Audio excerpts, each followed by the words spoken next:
Good evening, Abigails. Mbali,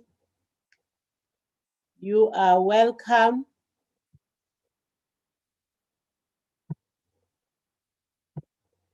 Evening, Mbali. Can you hear me? Hi, Mbali, I'm here. I can hear you. Okay, good evening, Abigails, everyone who has joined us tonight. You are welcome. Thank you for joining us. Those who do not know me, my name is Rulani Baloi.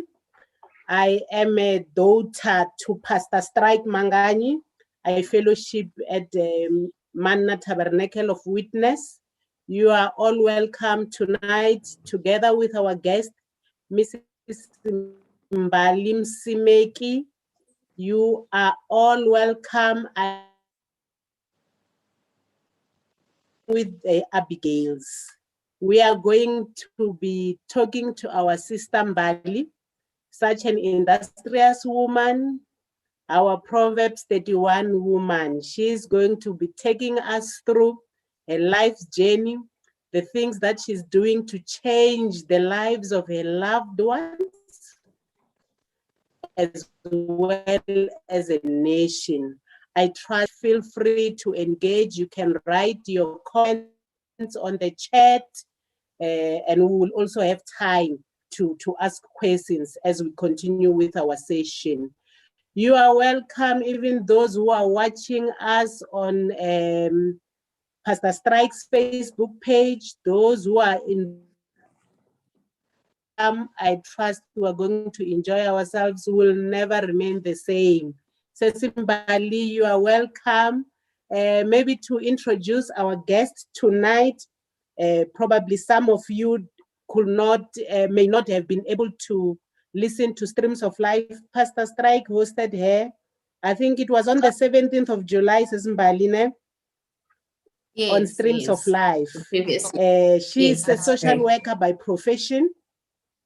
She is an industrious woman, a woman whom challenged me when she was hosted by Pastor Strike. She challenged me because she's a woman who does not fold her arms and say, I've got the qualification, I'm employed, but she uses her God-given talent to change the lives of her loved ones, change the lives of the nation, as well as change herself. I was challenged, when you go through her profile, the work that she does on mental health. She's such a wonderful woman who goes all out. I believe as the Abigails tonight, we're going to be empowered. Welcome, Mbali. You can introduce yourself and greet our audience. Thank you. Thank you so much, Mama Loi. I am humbled. I'm so excited to be part of this awesome, great, powerful women, the Abigails. I greet each and every one of you, and I would like to say thank you for allowing me into your space.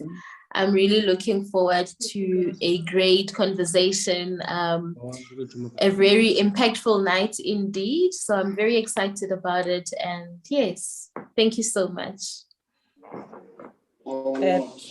Thank you, brethren. Please, when you join, please switch off your mics so that we do not have disturbances. You will get time to ask questions. Thank you very much. Mbali, going through your profile, I realize that you are doing a lot around your profession of social work. Please, you have a private practice that you are running. Please just take us through in terms of what is it that you do as a social worker. What is it that as Abigails we can say we can come to your practice for the basic services that you provide, just to start our discussions. Okay, so before maybe I get to my private practice, I just want to give a brief background of social work, how it came about, and why I ventured into private practice. So, and the reason why, of course, I studied social work and I love the profession. I'm very passionate about it. And, you know, so the emergence of it, how it came about, I wanted to be impactful in people's lives. I wanted to be directly involved in impacting people's lives in a positive way. So I then went through various research to look at what professions can really give me that, and what is it that is aligned to my personality, the person that I am, what I can be able to tolerate, you know. And I found social work as a profession that is suitable to me, to what I want to do, to the purpose I believe God has predestined for me upon my life. And I went into the social work profession. So with my private practice, MISWS, I provide private psychosocial services. Broken down, I provide individual counseling for people who have issues, you know, emotional issues, issues with processing emotions, issues with family, not knowing who you are, issues with your self-esteem. I also provide family intervention. There's different types of challenges that we find within different families, and some people really struggle to deal with that, and it requires a professional person to either mediate or take them through that relevant intervention to deal with that. I also do provide couple counseling for married couples who are going through marital challenges, whether it's infidelity, whether it's whatever challenges that you may be experiencing within your marriage, and you feel that you need a professional, someone to take you through it, that I can do as well. And I also provide my social services to corporate companies, selected corporate companies, where I deal with employee-related issues. So an employee will be having an issue at work and they refer that person to me for a brief intervention, a solution-focused intervention. Part of what I do as well as part of the private psychosocial services is conducting home visits and compiling the comprehensive psychosocial report that can be presented in court, or probably it's needed for other things that you're applying for in your life. So in a nutshell, that is what I do. And through this practice, I've realized that so many people have issues with anxiety and other related mental health issues. And therapy does help. Talk therapy does help, but there's still that stigma of going to speak to someone with regards to your challenges. There's still that stigma around mental health. And what I'm busy working to attain at the moment is to destigmatize that stigma around mental health. When you going to a therapist is associated with you having some psychological issues, or you know there's something wrong with you, you're beyond repair, and particularly within our Black community, and we need to do away with that. Yes. So yes. Okay, yes, that's so true, Mbali. And looking at the things that you do, I believe many of the Abigails who are here tonight will attest to that, to say, as Black people, we still feel we cannot go out and talk, you know. Yet as women, if there's one thing that I know, whenever a woman is having a problem at home, she'll be saying they were not communicating enough.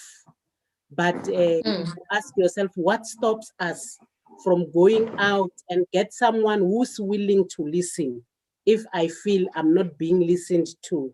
But I would like to believe, to many of us who are part of this conversation tonight, at the end of this show, we will change our attitude towards seeing people like yourselves. And I must apologize, you know, we just went into the show. I forgot to acknowledge Pastor Strike. in his absence. I know wherever he is, he's listening. Pastor Strike, thank you for this platform as the Abigails to give us time to talk. You taught us. We just had a conference just not long ago on for the Abigails. He came and taught us. He said, Abigails, take care of yourself before you can take care of others. And that's what has brought us today to this session. Our leader, Pastor Joelene of the Abigails, she okayed this session and said, I want us as Abigails to start looking at ourselves, you know, start doing something, look after yourself before you look after others. So tonight, Abigails, we are here to say, let's look after ourselves before we can look after the next person. Because if we fail to do that, if we fail to go and see people like Mbali, we will not be able to look after our families because we will fall down, drop down and die. True. Because we would not be in a good mental state. It's so, we so much appreciate people like yourself. Mbali, just to take us through as women, what will you say is the most common thing that women face that make women to cower away from coming to see people like yourself, as you say, to say, most Black people, we don't want to come. What have you observed? So that some of us, I want this talk to open us, some of us to be open at the end of the day, to be able to diagnose ourselves and wake up and come and see people like yourself. What is a common thing that you see amongst women that becomes a challenge? Yeah, I think based on my experience, and of course the people that I've worked with in the past, what I've realized is there's an issue when it comes to confidentiality and the fear of what will other people say. If someone was to find this about me, how will that person then look at me? How will that person relate to me? And there's also that element of saying, I've got it all covered. You know, most of the Abigails are strong women who are taking care of everybody in their families.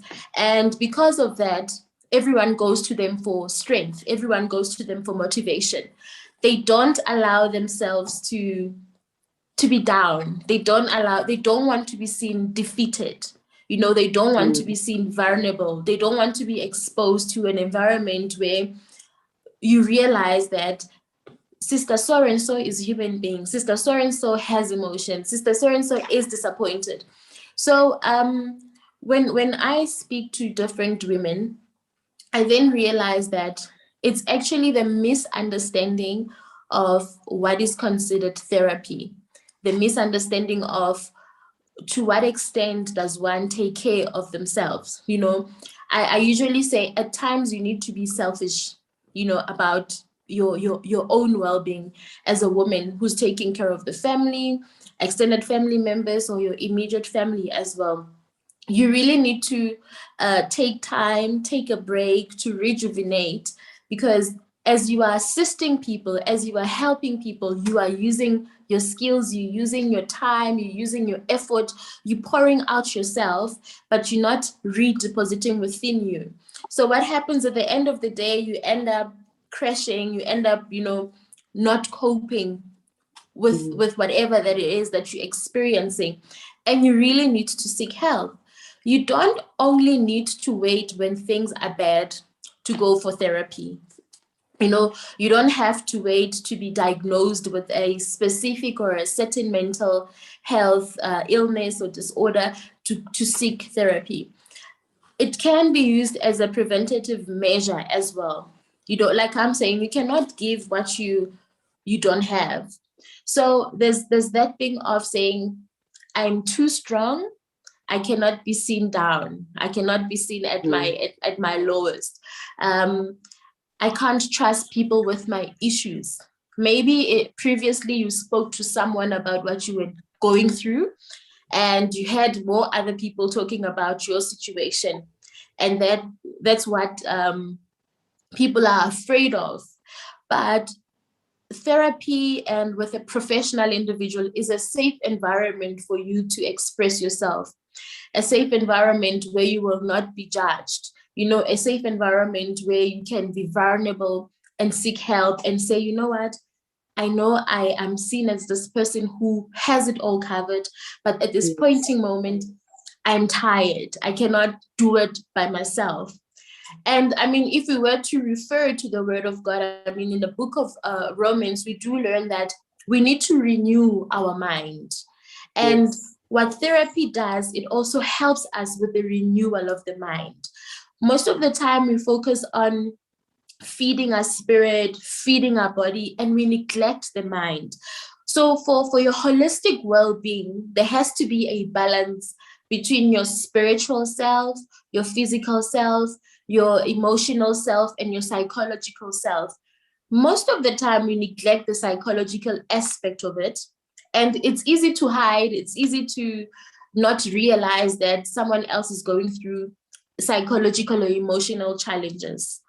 With physical scars, if I'm hurt somewhere in my body and I've got bruises, I will have a bruise to show that this person got hurt, something happened to my hand. It becomes very apparent, and you can be able to deal with that because it's on the outside. But with emotional and mental issues, it's internal, it's not written on your face. You can go ahead with your life going through a lot of emotional turmoil and psychological issues, but you've got a beautiful smile on your face. You're wearing your makeup, you're well dressed, you're still taking care of your family. It still seems as though everything is all good. So I would say, when you seek professional help, it is a safe environment for you to be vulnerable. There is definitely confidentiality. You won't hear me talk about your issues with any other person, not even with my family. Consider, I usually say, as much as we wake up every morning, we take a bath, we make sure we look good, we're feeding our bodies, we're making sure that we're physically strong and, able to go about our daily tasks. We need to do the same for our emotions and mental well-being. Go to therapy sometimes just to check if you're okay. When you say you're okay, are you really okay? Talking helps. It's a way of debriefing. It's a way of dealing with issues. Sometimes when you speak to someone who's neutral in your situation, that person can help identify other areas that are causing issues or other resources within your environment that you may not be aware of. No, that's I can very true. Yeah. Yes, you can go ahead. No, I was saying I can go on and on when I'm talking about this because it's something that I'm very passionate about. And with women, we really need to support one another. We really need to encourage each other to deal with our issues. Seeking assistance through counseling, it's a way of taking care of yourself as well. As women, most of the time you absorb everything that's happening in your environment. When people are in pain, they come and talk to you. When people are in need, they run to you. So you're the one who's always providing solutions. It's somehow expected of you to find a way to make it work. And I always ask, as you supporting all these people, as you are there for everyone, who is there for you? So you do have professionals who can be there for you if your family is not able to be that part of your support at that particular moment. Yes, you're very right, as a symbol, and I think it's about time as women we move away from the way we've been dealing with things. You find that as a woman, as I am, when I feel like things are not going well, all I do is to go to that friend of mine and I talk to my friend about what it's happening. But most of the time, because my friend is not a professional, I tend to be biased. So instead of getting help, you tell the friend to be found to be on the right. So instead of being helped, you worsen the situation. I think that's what is a problem amongst us as women, because we talk a lot. You know, you find that there's something that is not good today here, and then instead of going out and seek for help from a professional, you go to a friend and badmouth your partner. For an example, you are not even able to see that you are wrong. And we taking care of ourselves, taking care of our mental state, it's not about justifying ourselves.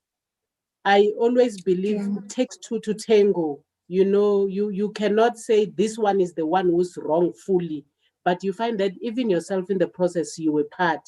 Uh, Thank you very much. You know, the previous time when you were talking, I asked the question to say, do I have to wait until I have a problem, or I must be able to go and see a therapist on a yearly basis, just like a gynecologist? Today, we know you don't wait until they say you have cancer, but you go for pap smear. You schedule an appointment. Is that how it should be done for also in terms of going to see a therapist?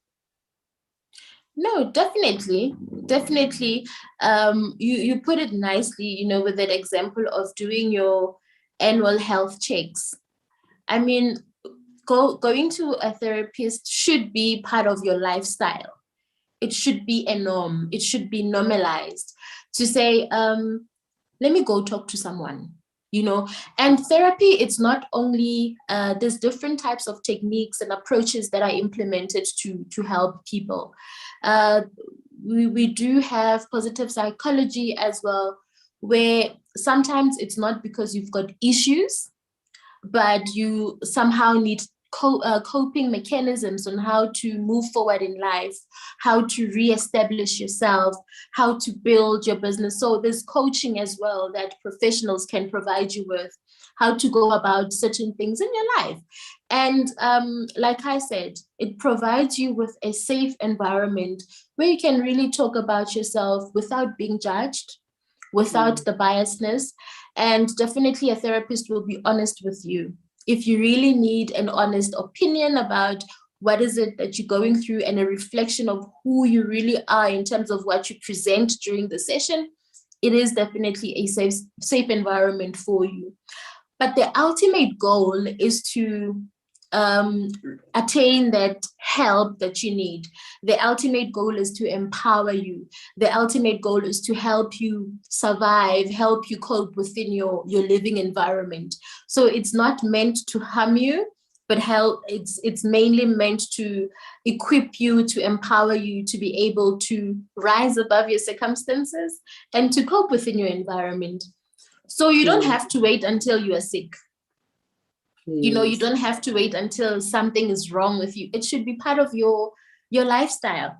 Even as a therapist, I do have a therapist. You know, I do see someone that I talk to, you know, and so, and not necessarily because there's anything wrong, but for my own mental well-being, for my own sanity, I do go and talk to someone. Oh, that's interesting, Mbali, to know that even yourselves as therapists, you see a need to go and see someone. The next thing that I know as women, you know, women, we have a lot on our shoulders. The next question will be that, how do I afford to see a therapist?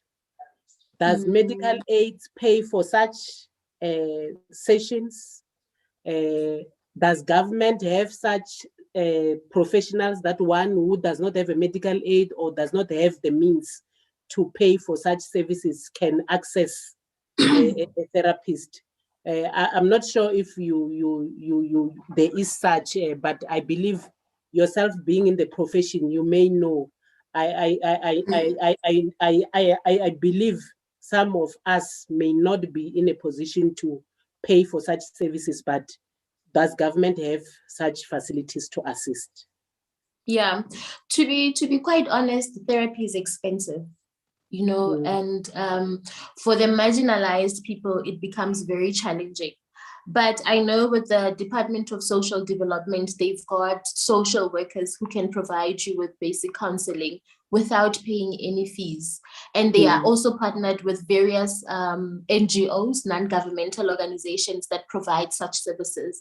For an example, you've got your FAMSA, you've got your NICRO. Of course, depending on your need, you would be assessed by a social worker and they would refer you to the relevant organization that is partnered with the government department.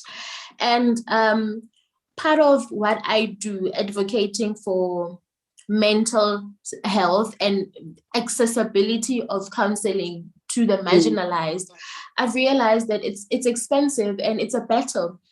For instance, if you have to pay 500 Rand for a session, and you don't have a loaf of bread in the house, you're definitely not going to go and pay to speak to Mbali while your family is suffering.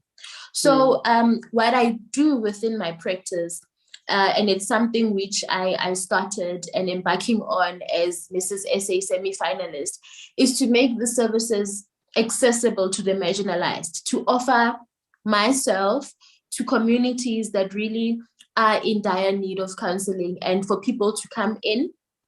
And some of them are free, some of them is based on what you can be able to afford. So there will be different means tests for different individuals so that everyone gets to benefit quality services regardless of your status, regardless of your age and your background, where you come from. So we also need to read up a lot. We've got access to the internet, but I don't think we most of the time using it to benefit us fully, over and above being on social media and checking who's doing what. But there's so many organizations that are providing virtual consultations for free. If you go onto the website, I know there's Vita counseling services. They are currently providing free virtual consultations. Due to COVID-19, they don't have face-to-face, but you can speak to a counselor like we are speaking right now, free of charge. You've got your Lifeline, you've got SEDEC, which is mainly focusing on mental health, anxiety and depression, and they provide free telephonic counseling. They can set up a one-on-one consultation with you. So these services are available. These services are accessible to the majority of the people. I think most of the time people don't know, or people don't take initiative to find out and to seek help. Once you acknowledge that I need help, let me seek help, then that's when you become exposed to certain resources as well. No, thank you. That's so true. It's about time, Abigails, that we go out and look for information. The word of God says, my people are destroyed for lack of knowledge. This is no more time for us, Abigails, to sit and watch soapies the whole day, the whole evening, and be proud that you have so many series that you are finishing on Netflix. This is time where we are supposed to go all out and seek for information that should help us first, our loved ones, and the nation.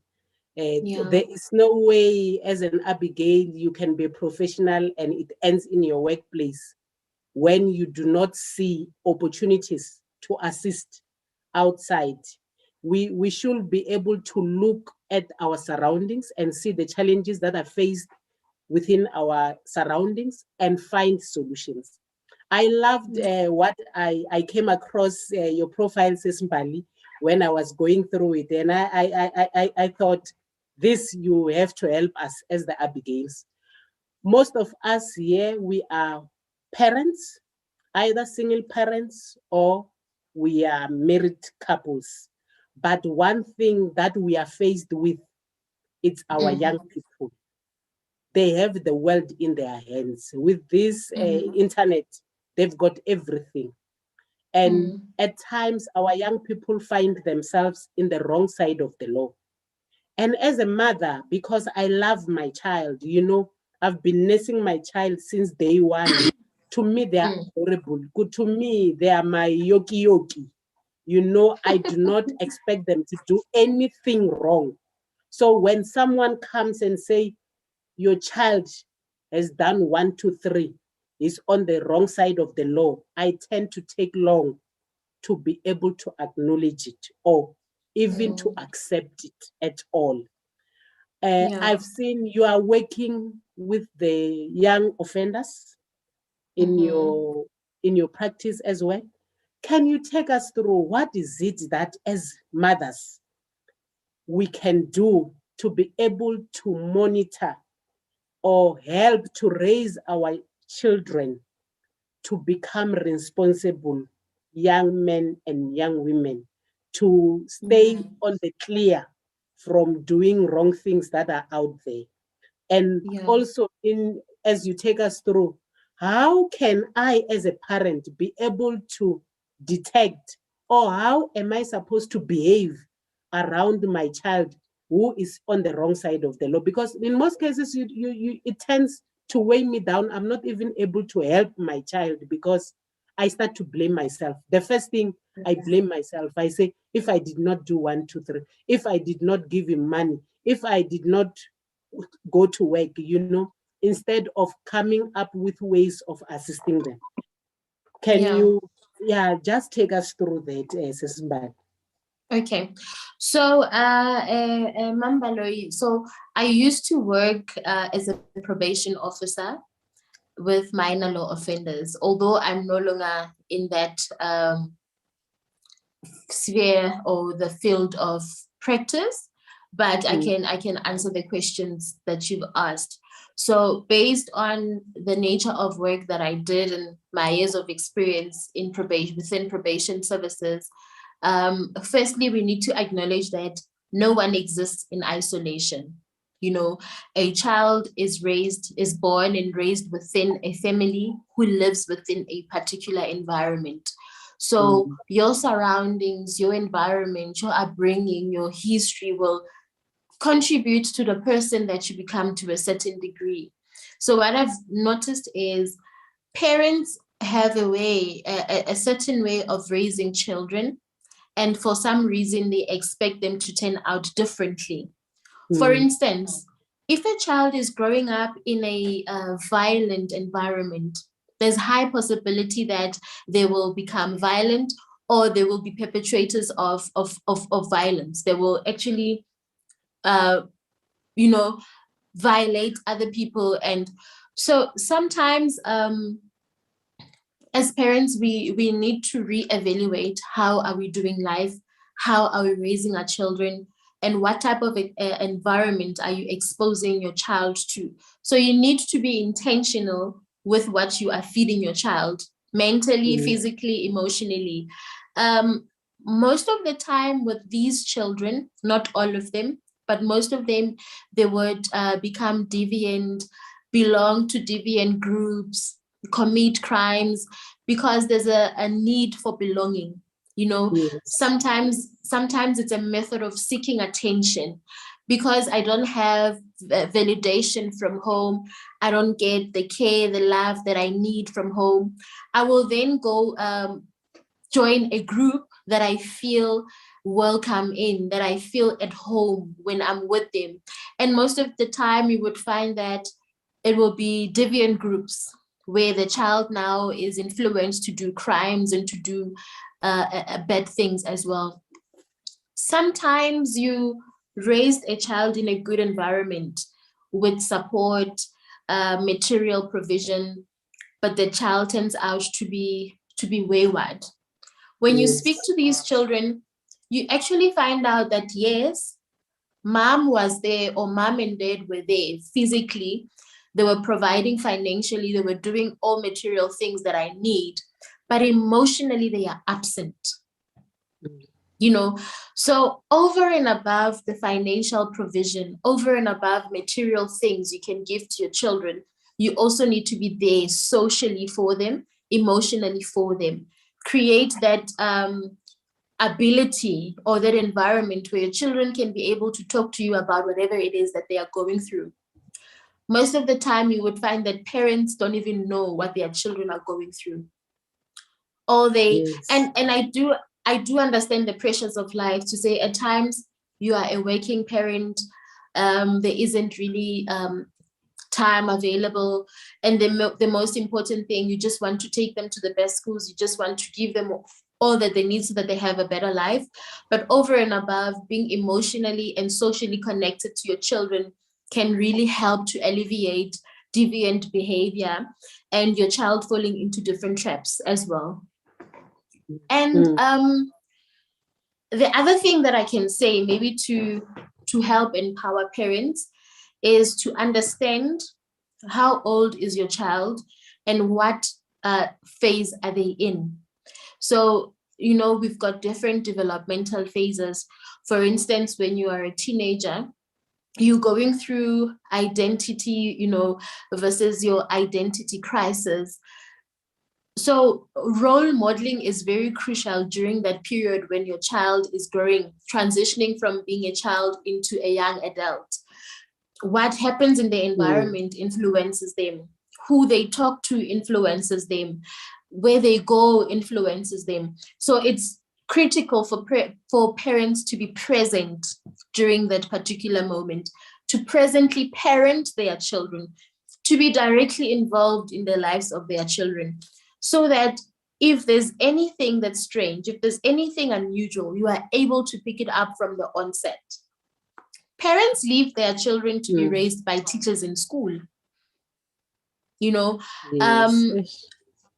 Parents don't know what's happening in their children's lives.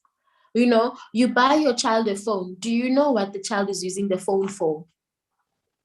Do you know what's in that phone? And I'm not saying invade their privacy, but what conversations are you having with your children? Over and above the conversations, what lifestyle as parents are you portraying? Because you cannot be living in a certain way and expect your children to turn out differently. You cannot be an abusive parent and expect your children to not be abusive. You know, so the environment, most of the time, it's a bit of a tricky one to generalize and say this is what is happening. But there's individual cases which you can look at differently. But ultimately, what I can say, it starts within the environment, to say what type of environment was this person brought up in. And there will always be a reason and a need for someone to do something. At times, during that critical phase of development where someone is trying to identify themselves, trying to find out, who am I? Where do I belong? What do I want to do in life? Why am I going through this? Why am I raised by a single parent? Why are my parents always fighting? Why do I have everything but I'm still unhappy as a child? They will explore different avenues to try and fulfill that void. The success of it is good because then they become truthful to oneself. But if not, they go through an identity crisis, and that's where they will start smoking to, you know, try and fit in, drinking and being involved in very self-harmful behavior and deviant behaviors as well, just to fulfill that need of belonging and to try and find out who am I. Yeah, no, that's so true. And you know, lately, one thing that it's a challenge, we tend to hear a lot of our young people saying they have they have depression. A lot of them, you know, in my age mates, we do not know anything about depression. But lately, most of our children, you find those who are in high school or university, they don't, when it's time to write exams, you hear a young person saying, no, I'm not able to write because I've got depression. And you know, it tends to baffle a parent because we did not know about that, you know. we were raised in a way that whatever that it's not going well with you, you must keep it and focus on life and continue to do what you're expected to do. And we tend to ignore it. I know a lot of parents who are having children who are saying they are going through depression. Some of these children even go as far as seeing a doctor and not tell the parent what is happening until the parent find out by seeing a medical aid transcript to say your child has gone to see so and so. What can you advise us? How do I handle a young person, a child who says, I've got depression? What must I do once they start telling me that they feel they are depressed? How do I behave around them? Okay, so it can be really overwhelming to parents, particularly because your parenting style to a certain degree will be influenced by how you yourself were raised by your parents. So seek help for your child. You know, when your child comes and says, I feel depressed, or I'm anxious, don't take it lightly, you know, because some parents would say, what do you mean you are depressed when you've got everything? What do you mean you're depressed when you're going to the expensive school, you know? So take it seriously, seek help for them. Find a counselor for your child. If your child is unable to talk to you about what is it that's bothering them, or if you feel that it's too heavy for you to handle as a parent, seek assistance for your child. You know, help your child deal with whatever mood and state of emotion they are in. And then as well, we also need to be careful with self-diagnosing, because that's also what causes stigma as well. So with depression, it needs to be diagnosed and treated by the relevant professional as well. So so there's depression, there's anxiety as well. For an instance, you spoke about exams. To say, you know, when you go through an exam, you would feel anxious. It's normal to be anxious. We all have a level of anxiety within us, but it's very problematic when it becomes prolonged and uncontrollable. So when you've got this worry which you cannot contain, this worry which you cannot control, and whenever there's triggers or similar things that makes you feel in a certain way that's making you uncomfortable, it can really affect you psychologically, and even physically you can develop sicknesses from that. So hence I was saying, just to re-emphasize, to continue with therapy even when you're not sick, because then you can be able to deal with certain things. You can be able to identify as well. So if your child comes to you and says, I've got depression, take it serious. Most parents don't, you know, most parents don't listen to their children. Most parents don't talk to their children to say, okay, how was your day at school?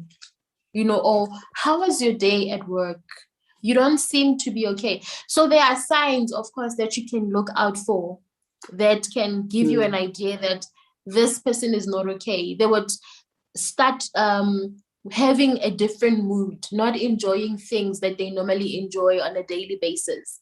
You know, sometimes they would retract or isolate themselves from the public. It's either you're always tired or you're sleeping a lot. You lose motivation for life. Nothing is more meaningful. You're just becoming a whole different individual. And however, it can be hidden to try and portray perfection. Some people, you would, I'm sure you've heard of instances where someone passed on, and after they passed on, you find out that they had depression. But it was so surprising because in front of people, this person seemed to be joyful, seemed to be happy. But I'm sure that person did say something to someone at some point to say, you know what, I am not okay, or I need someone to talk to.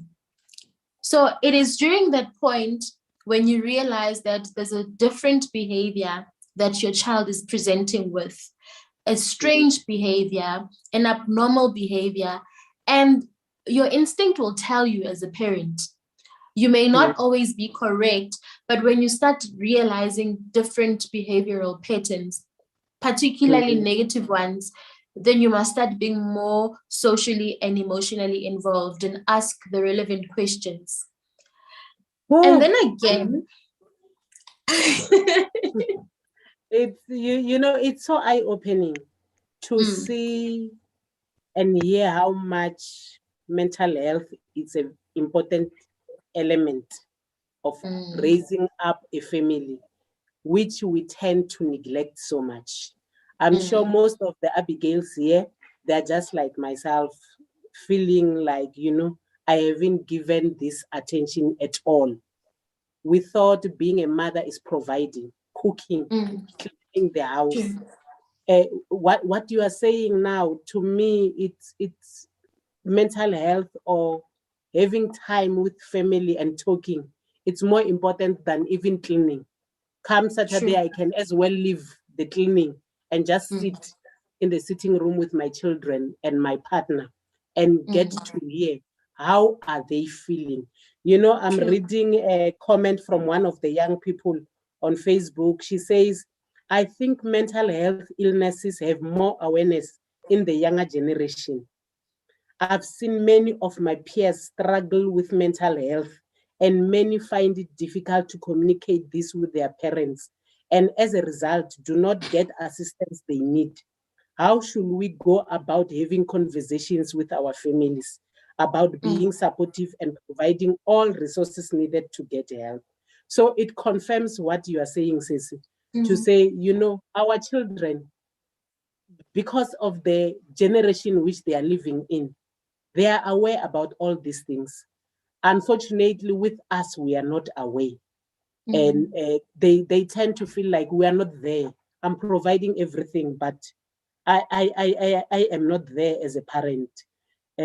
So this is a very important subject, which I wish all of us parents, we can take it serious, because it doesn't help to raise young people with everything, all the games on earth, with Wi-Fi, PlayStations, but they are not happy. Because what type of a nation are we building for tomorrow? What type of a generation are we raising? We should take this very serious. And again, at the end of the day, it comes back to affect us. Because if my children are not happy, there's no way I can be happy as an Abigail. Because my joy is found in the happiness of those who are around me. When they are happy, I am happy. I see our time it's going, and we can talk this subject. It's very important. I'm in the youth ministry at church, and I see a lot of young people struggling with anxiety and depression. That's why it's so close to my heart. And I wish most parents can go through this video and hear what you are saying about taking care of our mental health. Ceci, maybe before I open for everyone to ask questions, can you touch on your work, on what you are doing around Mrs. South Africa? Most of us will believe entering pageants, it's all about beauty.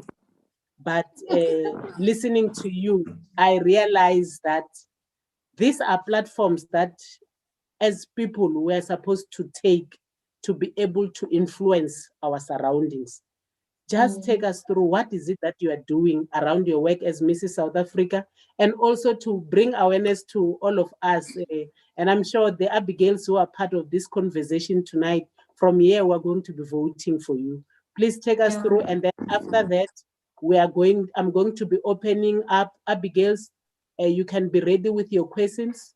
Those who are on Zoom, you can raise your hands and you'll be given an opportunity to ask your questions. Those on Facebook, you are welcome to jot your questions on the chat. Thank you, Mbali. Take us through your work as Mrs. South Africa, the competition. So Mrs. South Africa, it's a pageant. It's not a pageant in a traditional sense where it's all about beauty and that's it, and you must be thin. And maybe people are asking, I thought you must be a size 26, you know.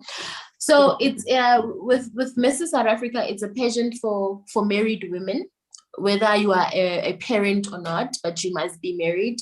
It's a women empowerment program. So the ultimate vision is to empower women to become the best versions of themselves. And you're not becoming the best version just for yourself, but to also impact your community, to impact your environment wherever you are. And that's the reason why I joined this pageant, to be empowered so that I can empower and transform my environment and be effective wherever I am in my community. So it's not just a pageant, you know, but it's a platform that you can use to put yourself out there and assist different individuals, fulfill your dreams. You know, sometimes you get married, you have children, you neglect yourself, you neglect your dreams, because now the priority, the focus becomes about your children, your spouse, your home, and you forgot about yourself to say, but I once had this passion to do certain thing. I once had a dream that I wanted to achieve this. So this is extended to women like myself and others who have a dream, and their dream is not only to benefit themselves, but to benefit the nation. So the reason why I'm embarking on this journey is to firstly advocate for mental health services, to make mental health services accessible to everyone. Whether you have money or not, you should be able to get quality mental health services, quality counseling, speak to a qualified therapist, and to make social work services accessible as well. I believe there should be a social worker in every community, in every organization, and social workers must be fully utilized. And the other thing is humanitarian aid, taking care of the marginalized, feeding the marginalized, and also empowering them as well. So I'm hoping that by the end of my journey, I would have had a positive impact in the lives of different individuals who need that assistance. Okay. No, thank you very much. So the Mrs. South Africa pageant, it's again your way of bringing awareness around mental health issues. Yeah. Wow, Ceci, you are doing such a great job. I'm Thank you. sure most of us here today, tomorrow, we will stand up and do something about our mental health. As for me, it's going to be on my diary. Once a year, it's an appointment that I have to undertake to go and see a therapist. That's We great. cannot take it for granted. We should take it serious. Pastor Joelene is saying it's very powerful. Let us not act strong and not afraid to be weak, but be bold to seek help and therapy. Yeah. So Abigails, let us not act strong, because sooner or later it will catch up with you. I'm opening up for those who want to ask questions. Please feel free to ask your questions. Mbali is here for us today. Any question? Anyone who wants to ask a question? I see on the chat, someone is saying, says Maina, is saying, it is very true to note that children are the best models of all that they observe. So we need to be mindful of what we are portraying as parents. So she confirms to say how our children sees us living our lives. It's how they will play it out as well, because they tend to model what we are doing. Sesmaina, you are welcome. You can go ahead. I think I've unmuted you. You can unmute, Sesmaina. Welcome. Okay, thank you, Solana, and thank you to our guest, Mbali. I just want to also emphasize one thing that parents have to recognize when you are raising your girl or boy child. There's something called attachment, you know, and I think people lose it there, like parents lose it there. Somewhere, somehow, as we grow up, we happen to get to be like not working, we leave our children with parents. grandmothers. Then we just send money at home, send whatever the children are looking for. And lately, when those children grow up, you want to bring them to you or stay with them. It will be very difficult for parents to restore that particular love that you would have maybe began from the roots when your child was growing up, when you had to raise your child closer. So you happen to lose it from that particular period whereby the child is seeing your availability. Because once the child is an adolescent, now they know what is this and what do I do, what must I not do, and you were not there. But now you want to act smart as a parent that I am your mother, and the child is nowhere to trace you as a mother, and the child have already lose you. So somewhere, somehow, even if we are still struggling within that particular period, let's be there for our children, so that our children must not say, you never raised me. There was a time whereby I was running a session with mothers. One of the mothers cried so hard because this mother was told by the child that you never raised me. Therefore, you don't know what I went through when I was growing up. You don't know the pain that I felt when you were not there. So, and this mother now is back at home at rural villages.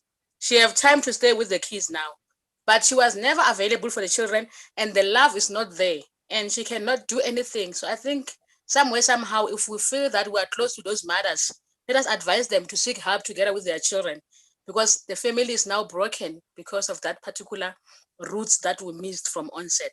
Thank you. Oh, that's so powerful. That's so powerful. And one thing before Mbali, I give it back to you to comment, is that I've realized that if there's one thing that we fail to do as parents is to apologize to our children. And it starts there. We tend to believe we are always right, and our children are able to see the wrongs that we do. So I have realized as a parent, the best thing that you can give as a gift to your children, when you realize you are wrong, you must be able to go and say, I am sorry. I was not there. I did not know better. Over to you, Mbali. Yeah, no, thank you, Mbali and Sis Basani. I think, those are very two critical things, and I agree fully with you. And we need to remember as well that having that parenting is a relationship with your children. So a relationship needs to be reciprocal. It has to be a give and take type of a relationship. As much as you are a parent to your children, there's a lot that you can learn about yourself from your children in ways in which you are parenting them. And parents also need to be open to learning and to improving themselves, and finding out information about certain things that are happening in their children's lives, so that you will be the first encounter. You will be the go-to person for your child, whether it's your daughter or your son.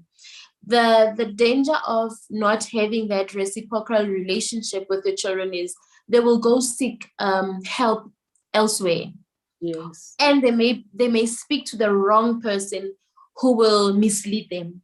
And that's when you have lost them. So, and it's a beautiful thing, because God is so gracious. You will always get this opportunity to rework on the relationship, that if you miss time to spend with your children, you can start today, you can start now, go back, apologize, Mbali, like you said, saying I'm sorry. It makes such a huge impact, and that's where it starts, actually. There is no way that as a parent you can always be right. And parents are they provide guidance to children.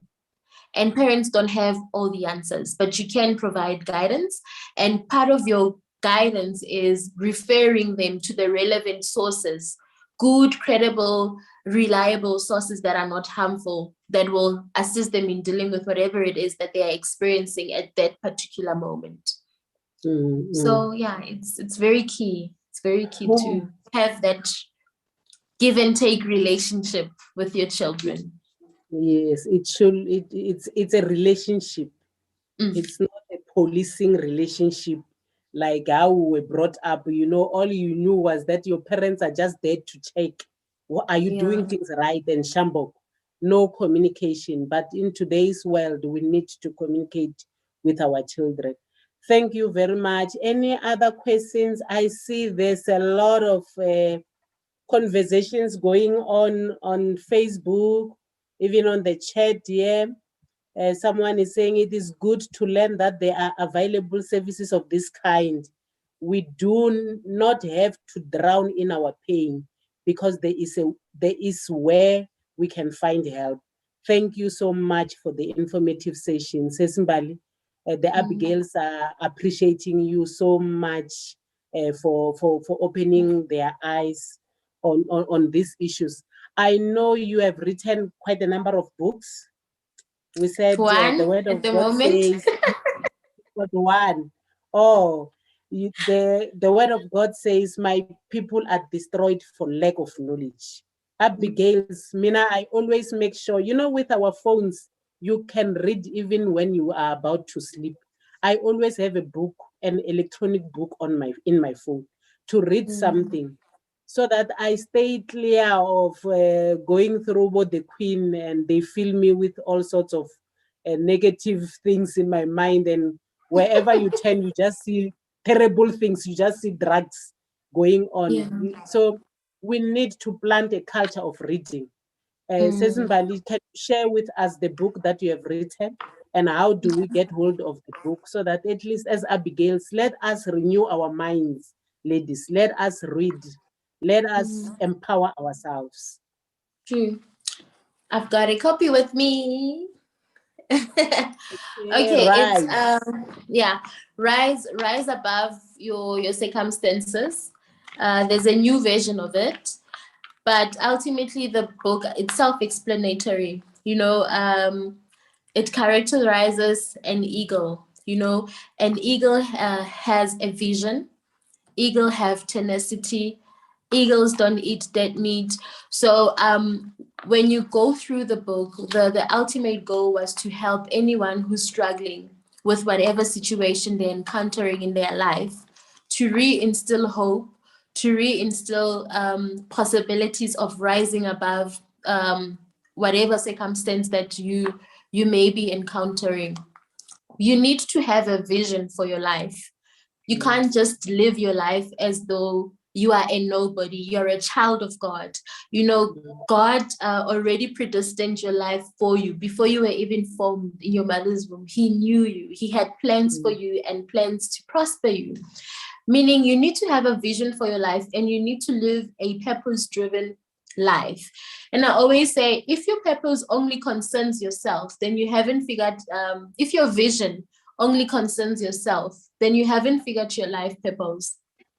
Ultimately, whatever it is that you're going through in your life right now, it's part of your life purpose. It's shaping you to become the person that God wants you to be used greatly by God. So in every situation that you encounter, instead of only focusing on the negative, come out with the positive. What is it that you've learned from your mistakes? What is it that you've learned from a situation? What can you do about it to empower others, to impact your nation, to impact your family, to impact your community? So that's, in essence, what the book is about. I talk about finding yourself, a process on answering the question, who am I? Who is Mbali? What is Mbali going through? Becoming aware of self, your self-awareness. I briefly address how to overcome abuse. There's people who've had childhood traumas. There's people who've been abused in their lives. And because of that, they haven't dealt with it. They're still struggling to dream even bigger, to continue fruitfully with their life. So I address that as well. I talk about love, the different types of love from the biblical perspective, and bring it closer to home, make it more practical as a parent, as a child, as a sister, as a brother, So ultimately, when you finish reading the book, you should introspect yourself and hopefully be inspired and empowered to rise above your circumstance, to not be defeated by your condition, to not be defeated by your past, but to rather look into your past and take from it and do something about it to impact the nation. How do we get hold of the copy, Mbali? The copy is available. The copy is available on Amazon Books. So you can get the ebook there. Otherwise, you can just go onto my Facebook page, Mbali Misimeki, and then request a book. It will be delivered to you. The hard copy of the book will be delivered to you. It is sold for 150 rands, 150. It's, you know, it's a good investment. I mean, books are a good investment. Rather than buying yourself KFC, buy yourself a book, and you would have invested a lifetime, you know, and yeah. No, after today's session, I'm sure all the Abigails agree with you. A book is a good investment. It is. We are all going to go and look for it.